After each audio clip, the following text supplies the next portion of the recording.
I know most of you here already know myself. Coach Denise is also on the call. Coach Erica is also on the call. She's a trainer over at the studio.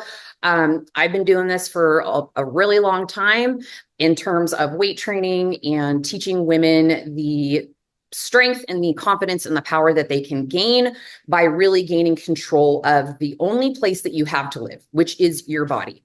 So part of today's presentation, we're going to dive into some stuff around fat loss and muscle building, things that hold people back. And I really want you to look at this from the outside looking in. So imagine, sort of a fishbowl. You're standing outside the fishbowl, you're the fish inside, and just observing some things that you tend to gravitate towards or realize that you do with your health and hotness. And that way, when we come to the actual troubleshooting and workshopping of the breakout rooms, you can come to that with something actionable that we can help you with. Okay. So with that, today our agenda is we're going to go over some myths that we still hear to this day. I'm sure Denise can agree. We still hear it. We're like, our work is not done, right? We keep doing the good deed in the work to bust myths, but it's still stuff out there. We're going to go over some facts and some things that we really try to solidify over and over and over again. So some of this you may have already heard, but it does not hurt to hear it again and just have it repeated and drilled into your brain. Then we're going to go over some training things that are super important. Some boring shit that does not matter. We will also go over those things or boring shit that matters. It does matter. Denise is like, no, it matters. Yes, boring shit that really matters that a lot of people just are like, nah, it's fluff. And then I'm going to go ahead and turn over this slide to Miss Denise. Right, you guys. So we are going to talk about the top 3 myths that we hear. So there's tons of myths out there. The top 3 myths. The first one is metabolism. I hear all the time when we talk to women, my metabolism used to be so fast when I was in my 20s. I was able to eat whatever I wanted and I would never gain weight. And now that I'm in my 30s and 40s and 50s and up, my metabolism just slowed down. So I'm here to tell you, it is not your metabolism. 9 times out of 10 with the women we work with, we find it's your habits, not your metabolism. Every once in a while, yes, it might be something hormonal and we get that fixed, but 9 times out of 10, it's your habits. And the truth is that you just need a little bit of help. So let me tell you a little bit about what happens with Mother Nature. There are some things that are out of our control. Mother Nature can sometimes be a little biatch, and I'm talking about sarcopenia. Some of you may have heard about this, some of you may have not. So very quickly, I'm going to explain to you what sarcopenia is. It basically is the process where our bodies naturally start to just lose muscle as we age. And this doesn't happen at 80. This starts happening after 30. So who in here is over 30? Yeah, your process has started. Okay. Now, the good news is that research has shown that strength training and resistance training can help you build muscle, obviously, and slow this process down, and sometimes even prevent the process from happening, prevent you from actually losing this muscle. So the question to you, friends, are you strength training? Not just are you pushing weight, are you strength training? There is a difference, and that's exactly what we're going to talk about in here. So the other thing is that we're less active as we get older. So we tend to think, oh, my metabolism just slowed down. But the truth is that our NEAT slows down, our NEAT decreases. So our energy expenditure, for example, we start taking the elevator instead of the stairs. We are circling the Target parking lot for like 20 minutes to get the spot next to the handicap. You know who you are, instead of just parking in the back and walking your butt to the front, right? So naturally, we're moving less than we moved when we were 20. So all of this put together means that you're burning less calories. So yes, things change as we age, but you have an option. You have choices. You can either sit here and say, it's just my metabolism. It's just what it is, and stay where you are. Or you can take matters into your own hands. You can change things up and make sure that all of this is avoidable because it is avoidable. So the other thing is turning fat into muscle. This is a big question that we get as coaches. What is your goal? I want to turn my fat into muscle, right? And so this is a myth because this is physically impossible. Let me tell you why. Muscle and fat are different tissues. So you can't turn one into the other. You can't turn fat into muscle and you can't turn muscle into fat. They're different tissues. But what you can do is burn fat and gain muscle. How do we do this, Coach Denise? How do we burn fat? This is probably not new to you. You need to be in a calorie deficit to burn fat, right? You have to do this through nutrition. This is where nutrition is clutch. Now, there's two ways to do this. This is where you can get into trouble if you're just thinking, oh, I'm just going to cut my calories down to 1,000 calories. Yeah, that might work, but you're just going to be a skinnier version of what you are now. And it's not sustainable. You can't eat 1,000 calories a day for the rest of your life. So the difference between just cutting calories and actually tracking macros or really understanding what your nutrition is going to be the difference in if you get skinny fat or if you actually sculpt your body. Exhibit A in the picture we show here. Look at the difference here. She didn't just lose weight. She didn't just lose fat. She sculpted her body. We can see abs. We can see the shape in her legs. We can see the shoulders. She's sculpting her body. Most of you are here because that's what you want to do. You don't just want to be skinny. You want to look fit. And nutrition is really, really clutch for this, guys. You have to understand how much protein, how many carbs, how much fat for your specific body. So harmonizing your nutrition with your training is something that we're going to talk about in the next couple of slides as well. Cardio, yay, cardio. So cardio is a big one. We hear a lot, cardio is the enemy, cardio is not the enemy, cardio is good, cardio is bad. Should I do cardio? How much cardio, right? That's probably like the big elephant in the room. Cardio is not your enemy, but understanding structured cardio is going to benefit you so much more than just getting on a treadmill and walking. Cardio is not the same. Not all cardio is the same. There's specific cardio if you want to learn, to build your glutes. Should you do cardio? What types of cardio? And those are the things that we also teach you in our glute challenge. So I want to give you 3 reasons why we need to prioritize lifting weights over cardio. Doesn't mean we need to forget cardio, but why we need to prioritize it. And so the first reason is that when you are lifting weights, you're not just burning calories during the workout itself, but lifting weights actually boosts your metabolism for hours afterwards. We call this, you may have heard this as the afterburn effect, or more scientifically known as EPOC, which is excess post-exercise oxygen consumption. Say that 3 times, right? So the thing is that when you're lifting weights, you're going to continue to burn calories for a longer amount of time. So the second thing is muscle is a metabolically active tissue. What does this mean? It means that it actually burns more calories versus cardio. So it burns more calories at rest, actually, compared to cardio. So when you're sitting, when you're chilling, when you're just Netflix and chilling, if you've been lifting weights, you're going to burn more calories even when you're just chilling out, right? So at your resting metabolic rate. And then the last thing is lifting weights helps preserve the muscle.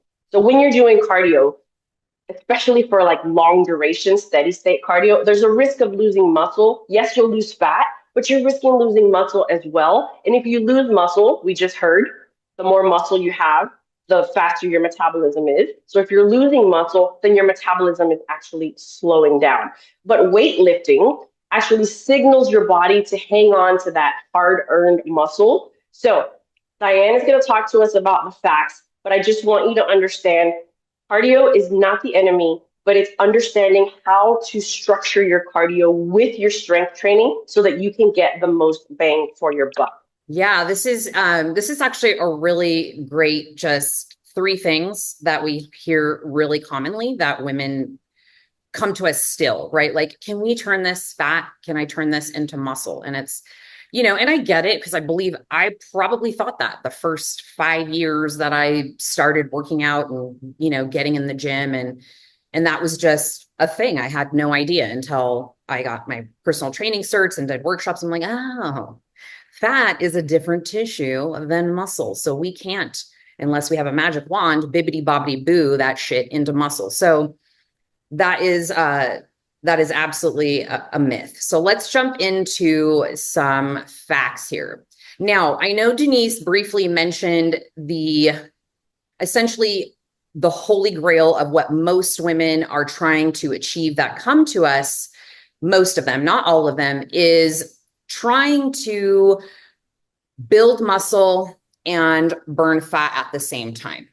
And I'm here to crush your dreams just a little bit because it is really challenging to actually do that. Now, it's not impossible, but it is challenging. The evidence shows that many times women that are able to do that, which is called body recomposition, are generally under 2 years of training, meaning it's a newbie gains is what they call it. Newbie gains kind of situation, which means they've never weight trained before. Their body is adapting really, really well, and they are able to lose fat and build muscle. And that is really what you saw on the slide prior. So in order to be able to do that, if you've been lifting for more than a couple years consistently, a lot of these foundational things that we're going to talk about today have to be even more consistent than they were prior, right? So it'll be at a slower rate. It's still possible, but most definitely, you got to put the time in and make sure you're consistent with it. The point I'm trying to make here, when it comes to building muscle and burning fat, it's like, I want you to think about if I told you, okay, I want you to sprint and I want you to walk at the same time. You're like, well, how the hell do I do that? That's two different things, right? So the things that you need to do to build muscle are going to be different than the things that you're going to do to burn fat. So you have to think of them separately. And while they will sometimes collide and you might be able to recomp, you want to just treat them very separately so you don't get wrapped up into thinking, oh, I'm trying so hard to burn fat and build muscle and it's not working. It's a slow process, okay?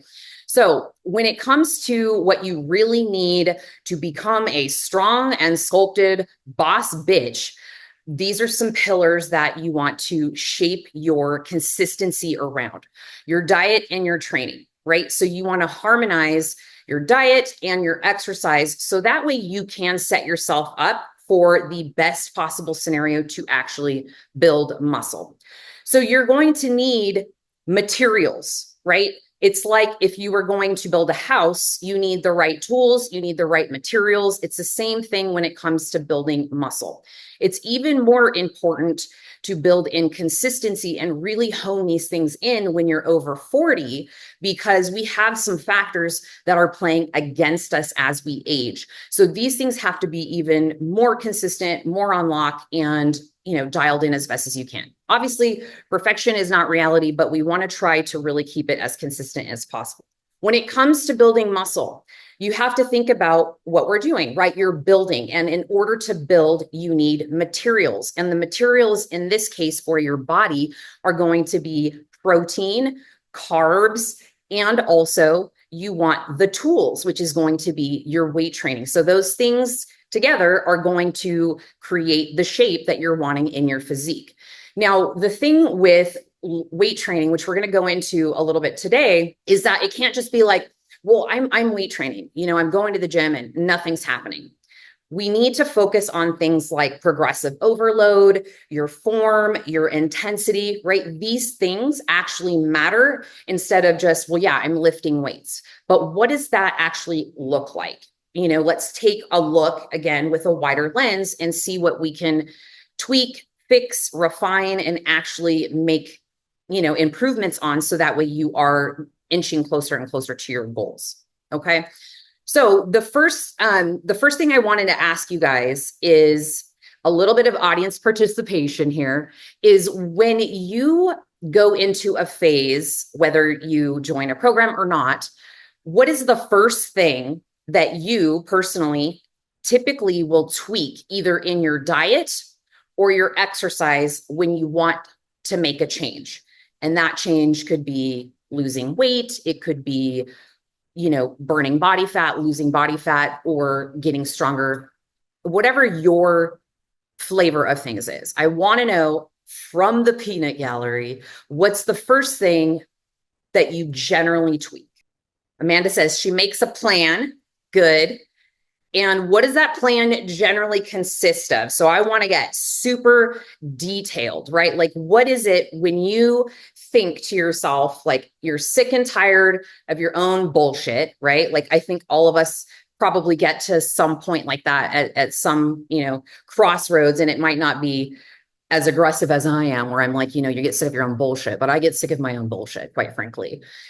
Because I want to decode the female brain a little bit more in terms of our knee-jerk reaction to what it is that we do to get that result. So when it comes to your diet, what are the things that you generally gravitate towards first when you're like, okay, I need to drop 5 pounds. I need to drop 10 pounds. I'm not feeling great. What is the thing that, it's like the first little domino that you can tip that actually creates a little bit of forward momentum. Erica says, cleaning up her nutrition. Amanda says, when I'm working, how do I get my steps? And and adding in more protein. Takesha says, moving more. Yeah, figuring out where you can get in more activity. Shannon says prioritizing protein. Absolutely. I just did a podcast on this yesterday. Go to a diet extreme of getting rid of fast food, carbs, fats. And then Ish tells me to slow my roll and find balance. And this, my friend, is what I was hoping to extract from somebody, because I had In-N-Out Burger last night. Okay. And I got on the scale and I was up like 3/4 of a pound, but I also went to bed really, really late.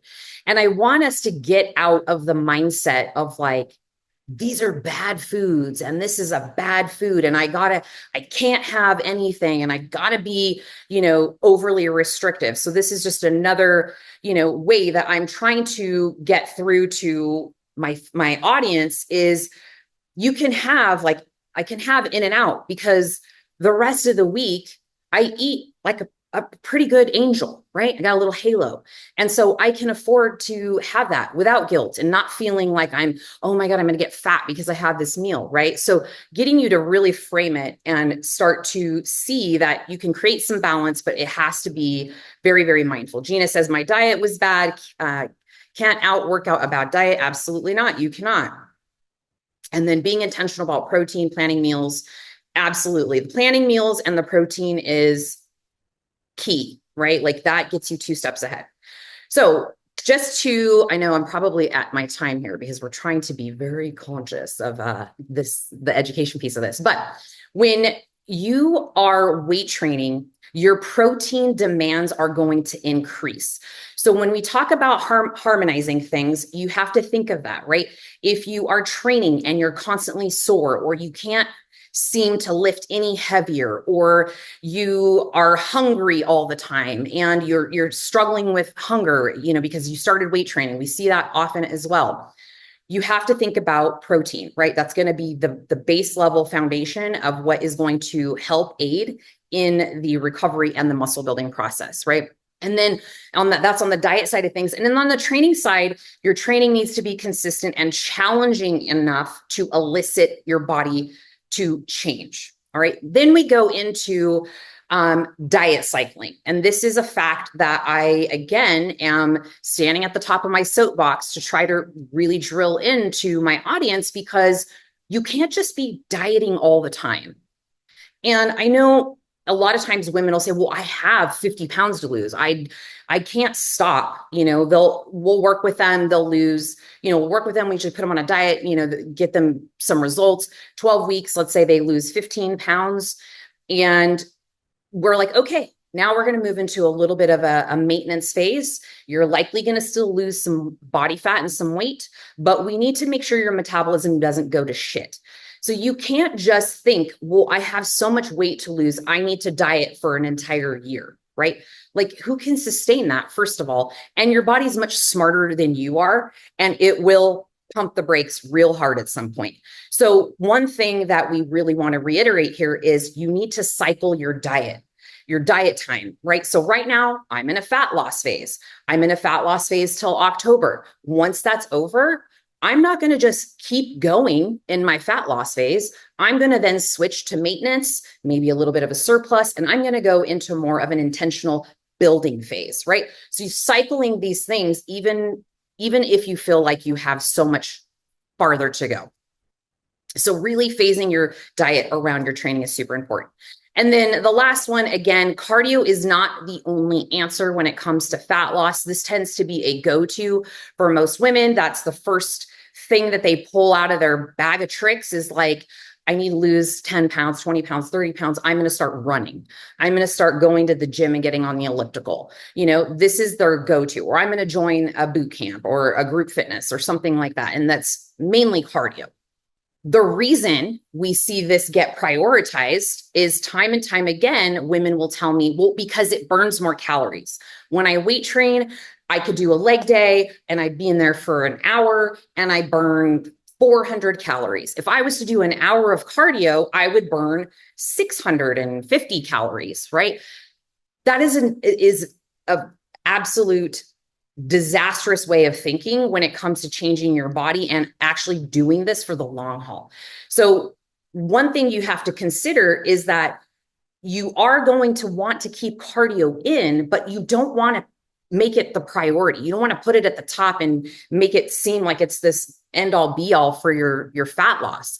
So you want enough in there. We want to find the Goldilocks spot, right? You want just enough to where it'll help you with recovery, your heart rate, your endurance for your weight training, and also giving you a little bit of extra calorie burn, but it's not the holy grail.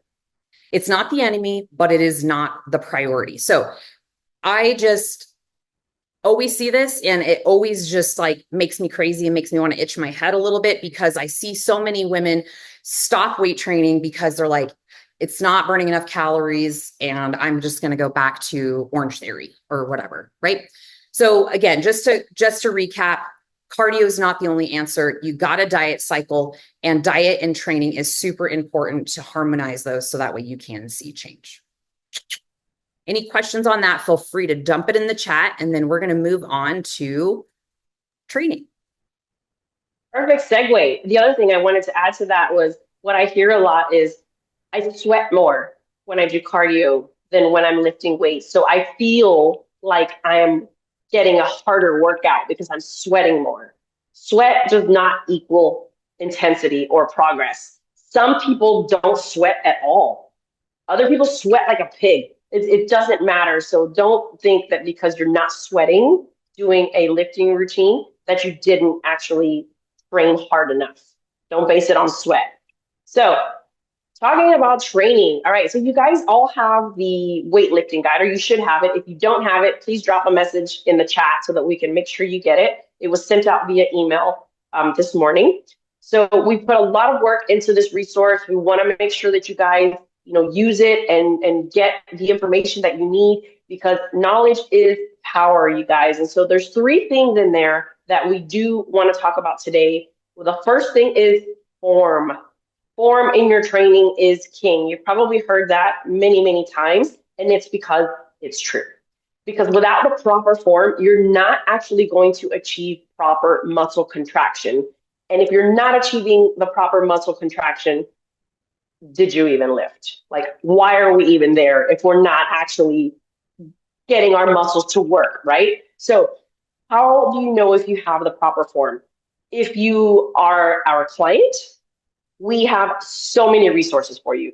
On a weekly basis, we ask you to send in your form text, send in videos of you, actual videos of you doing the workout, and we give you live, real-time feedback. If you're working with a coach one-on-one, we will give you in your check-in feedback on your form. If you're more in a group coaching setting, we have live forums through Facebook, through Zoom, so that we can give you feedback. Because why do we do this? Because it's so important for 2 reasons. Number 1, your safety. We don't want you to get hurt, and you need to have proper form so that you don't get hurt. And the second thing is so that you're getting the most bang for your buck. Because more times than not, what we see, and probably why some of you are here, is you're training, you're in the gym, and you're not getting the results. And one of the main reasons why you're not getting the results is probably because your form is wrong. You're not getting the right muscle contraction, and therefore you're not actually building muscle.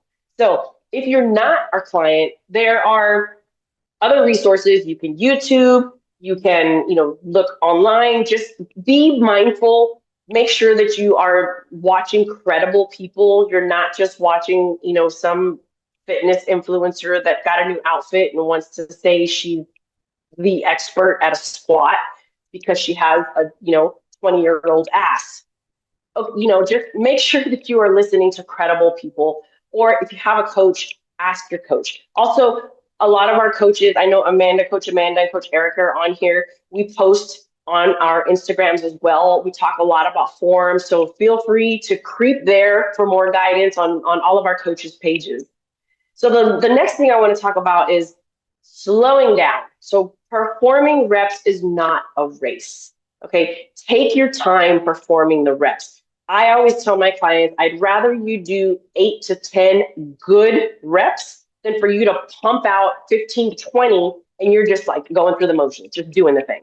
Slow down and have good form as well. Because when you slow it down, you're increasing the amount of time that your muscle is under tension and it's under strain. And when the muscle is under more strain, it causes more of the fibers to tear. And that actually leads more progress, because when your fibers tear, you guys probably already know this, but in case you don't, the way you build muscle is you tear the fibers in your muscles, and then when you recover, which is the next important point, your muscle will start to build because it's repairing all of the fibers that have been torn. So if you're not properly tearing, and that sounds horrible, but if you're not properly tearing your muscle and straining your muscle, then when you recover, there's not going to be much to recover and build. So we have to make sure that, number one, we have proper form, and number two, we're slowing it down to actually make sure our muscle is under tension. And then the last thing that I want to mention here is recovery. Guys, don't ignore it. That grind mentality is not always going to serve you. Yes, it has its place, but constant grind is going to burn you out. And what happens when we burn out? We quit, right? It's like, I'm done. This is way too much. I can't do this. It's just not sustainable. So you have to make sure that you recover. And in the guide that we have sent you guys, we have an entire section focused on recovery, telling you what you can do. There's foam rolling, there's stretching, there's chilling out and doing nothing, just resting. Catching up on your housework is also a form of recovery. So make sure that you guys go through this weightlifting guide. Come back to us if you have any questions around it. If there's, if you want more detail, let us know. Also give us feedback. Is it helpful to have resources like this? Because we're spending a lot of time creating these things. And if they're just going into your file, your email file, then that's not the reason why we want to create this. So we want to hear from you guys. So those are the three things that if you're going to focus on anything in training to get the most bang for your buck, focus on your form, focus on the time under tension that you're putting on your muscles, and then focus on your recovery. That is what I want to talk to you guys about training. So I think, Diane, now we have a couple of things around the boring shit. The boring shit that does matter. I did say it didn't matter, but it really actually. Now, this is actually a really great slide for this actual topic. Some of you may know these lovely ladies in this photo, but they are all Venus goddesses over at my studio over in Modesto. So we've got Jen, who is in the background here. We've got Dorothy, and we've got Tina. And the reason why this is super important is because these three women are very, very consistent in terms of showing up. They're some of our longest standing clients, and they understand that the boring shit matters. So they just show up every day, and well, most days, and do the things that need to be done because now it has become a part of their routine. And the most incredible thing about this is that I'll start from the left. So Tina is 57, Dorothy is 62, and Jen is 71, maybe 72. Correct me if I'm wrong, Amanda. So these women are not, 20-year-olds that are trying to just, maintain their perfect 20-year-old glutes, right? They're in here, they're doing the work, and they've all worked on nutrition, they've all worked on weight training, and they also work on the other things that make up the foundation for your strong and sexy body, which is the first one being sleep. Then we have steps, we got mindset, we got protein, and then we have consistency. So my question for you is, out of these 5 really boring, seemingly unimportant things when it comes to achieving the body of your dreams, which one of these is the most challenging for you? I would love to have you just dump that in the chat box. And if none of them are, if you are nailing it, girlfriend, high five, fist bumps, booty smacks. Okay. I'm like, you're killing it. Okay. So we've got some chiming in here. Oh, Jen is 73. I was wrong. Madeline says sleep.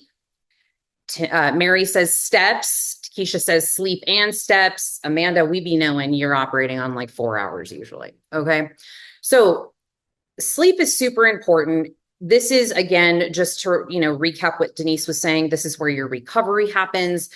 This is also a thing to consider when it comes to your struggles with either, eating the pantry at night, or having an insatiable appetite, or always feeling hungry, right? The less you sleep, the more hours you have to be awake and try to ration your food over, extended periods of time. And so I always jokingly say, like, if you're sleeping, you ain't eating. So get your sleep in, but also this is where the recovery happens. This is where you reset from the day behind you, right? Your body recovers, it repairs. It does not happen while you're in the gym. The stimulus happens when you're in the gym, but the actual excess, like the actual exciting stuff that happens to your physique, that happens outside of the gym. That happens when you're sleeping, when you're recovering, when you're eating. So sleep is super important. The next thing is steps. Now, how much do you move? This is super important. This is something we really focus on when we get new clients. It's like, if you don't have an activity tracker, you don't have to buy anything fancy. You can use your phone if you have that setting on your phone, but we need to know how much you move. Super important, right?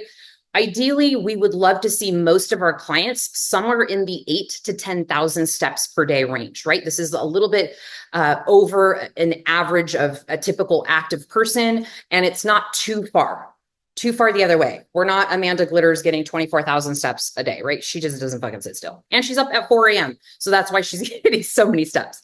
So that one is an easy one to just slowly turn the dial up. If well, shit, I only get like 4,000 a day. Great.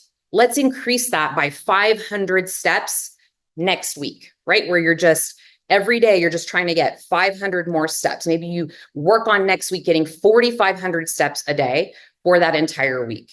Assess, was it easy? Was it hard? And then set another small goal. But what happens is we try to eat the whole pie at once. We're like, I'm just going to go from 3,000 steps to 10 right away.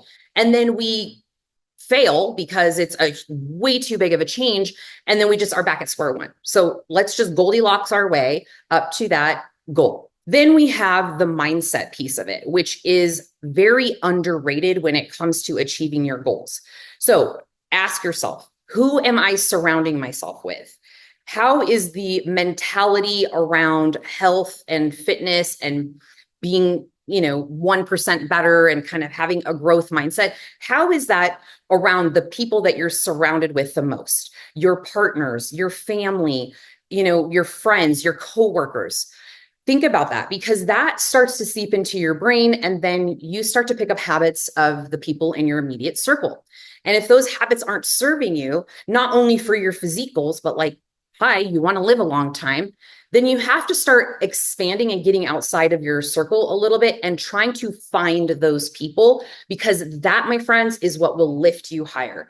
I always joke and I say, before I started a business, I had no friends. I literally had 0 friends. Like, I was a mom, I was raising kids. I didn't have, a mom group or anything that I was a part of. And so when I started my business, I created my own friend group of fit people. And so now it is a default in my friend group. It's like, okay, when are you working out this week? And this is the conversations that we can have.